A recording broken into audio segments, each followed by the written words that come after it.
ഈ ദിക്റുകളുടെ കൂട്ടത്തിൽ പ്രധാനപ്പെട്ട 2 ദിക്ർ അല്ലാഹുവിന്റെ റസൂൽ പഠിപ്പിച്ചല്ലോ. അത് മഗ്രിബിനും സുബഹിക്കും ശേഷമാണ്.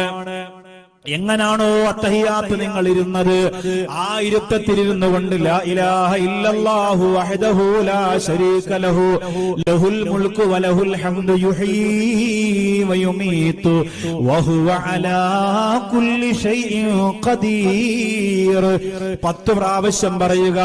അല്ലാഹുമ്മ അജ്ർനി മിനന്നാർ, അല്ലാഹുമ്മ അജ്ർനി മിനന്നാർ എന്ന് 7 പ്രാവശ്യം പറയുക.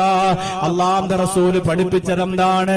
മഗ്രിബ് നിസ്കാരം കഴിഞ്ഞിതാരെങ്കിലും ചൊല്ലിയാൽ സുബഹിക്ക് മുമ്പ് അവൻ മരണപ്പെട്ടു പോയാൽ അവന് നരകത്തിൽ കടക്കൂല. സുബഹി നിസ്കാരത്തിന് ഇതാരെങ്കിലും ചൊല്ലിയാൽ മഗ്രിബിന് മുമ്പ് അവൻ മരണപ്പെട്ടു പോയാൽ അവന് നരകം തൊടൂല. അവന്റെ ഖബറിൽ നരകത്തിന്റെ തീ വരും.